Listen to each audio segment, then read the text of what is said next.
ഈ ചെറിയ മനോഹരമായ വെള്ളച്ചാട്ടം നമ്മുടെ കൊട്ടാരക്കരയാണ്. ഇതാണ് മീൻപിടിപ്പാറ.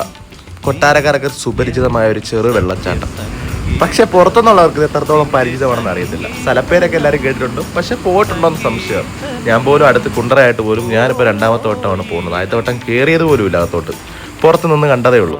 പക്ഷേ പുറത്തുനിന്ന് കാണുന്ന കണക്കല്ല അകത്തോട്ട് കയറുമ്പോൾ. ആ ചെറു വെള്ളച്ചാട്ടം മാത്രമല്ല, അവിടെ കുട്ടികൾക്ക് കളിക്കാൻ ഒരു പാർക്കുണ്ട്. പിന്നെ ഇത് കൂടാതെ നമുക്ക് കുറേ ദൂരം ഇങ്ങനെ ആ ചെറിയ ആ വെള്ളച്ചാട്ടം പിന്നീട് അങ്ങോട്ടൊരു തോട് കണക്ക് പോകും. അപ്പോൾ അതിൻ്റെ സൈഡിൽ കൂടി ഇങ്ങനെ നടന്നു പോകാൻ, ആ ശബ്ദമൊക്കെ കേട്ട് ആ വെള്ളം വീഴുന്ന ശബ്ദം കേട്ട് ഇങ്ങനെ നടന്ന് കുറേ ദൂരം പോകാൻ ഒരു ഇൻ്റർലോക്ക് ഇട്ട വഴിയുണ്ട്. ടിക്കറ്റ് ചാർജ് വരുന്നത് കുട്ടികൾക്ക് 10 രൂപയും മുതിർന്നവർക്ക് 20 രൂപയാണ്. ആ ഒരു റേറ്റിനൊക്കെ പോയി കിടിലമായിട്ട് ആസ്വദിക്കാൻ പറ്റിയൊരു സ്ഥലം തന്നെയാണിത്. നമ്മളീ പറയുന്ന പോലെ മുറ്റത്തെ മുല്ലൊക്കെ മണമില്ലെന്നല്ലേ, അത് കണക്ക് തന്നെ ഇത് വല്ല ഇടുക്കിയിലോ വേറെ എവിടെയെങ്കിലും ഒക്കെ ആയിരുന്നെങ്കിലും കുറച്ചുകൂടെ ക്ലിക്കായെന്ന് തോന്നുന്നു. അപ്പം നമ്മുടെ വീഡിയോ ഇഷ്ടപ്പെടുന്ന എല്ലാവരും ഒന്ന് ലൈക്ക് ചെയ്തേ.